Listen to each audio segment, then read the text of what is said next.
আজকে শফিপুর বাজারে অভিযানে এই পাখিগুলো উদ্ধার করে বন বিভাগের লোক ছেড়ে দিল উন্মুক্ত।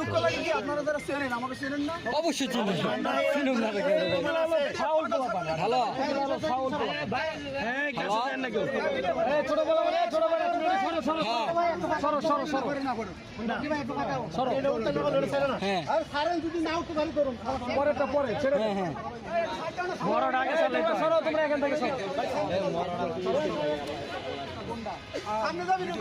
আমাদের ক্যামেরা কো মোবাইল কো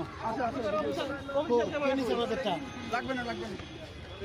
এখন দিয়ে দিল আরে রে মাশাআল্লাহ এই যে দেখতে পাচ্ছেন একটি খুব চমৎকার হলো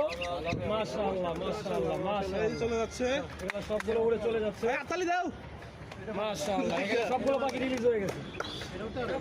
হ্যাঁ এটা পারবে সবগুলো পাখি উড়ে উড়ে গাছে চলে যাচ্ছে এখানে কার সিকিউরিটি কেউ দায়িত্ব আছে কেন এখানে কি আপনারা টাকা বাড়াই ভিতরে আরেকটা পাখি আছে আমি এটা উঠতে পারতেছ না একটা পাখি এই খাসা সব ভাঙিয়ে না ওটা উঠতে পারতেছ ভাই ওই খাঁচাটা ই করে না ওগুলা মানুষেরই তো এটা উঠতে পারে পাখিটা মনে হয় এটা উঠতে পারে এটা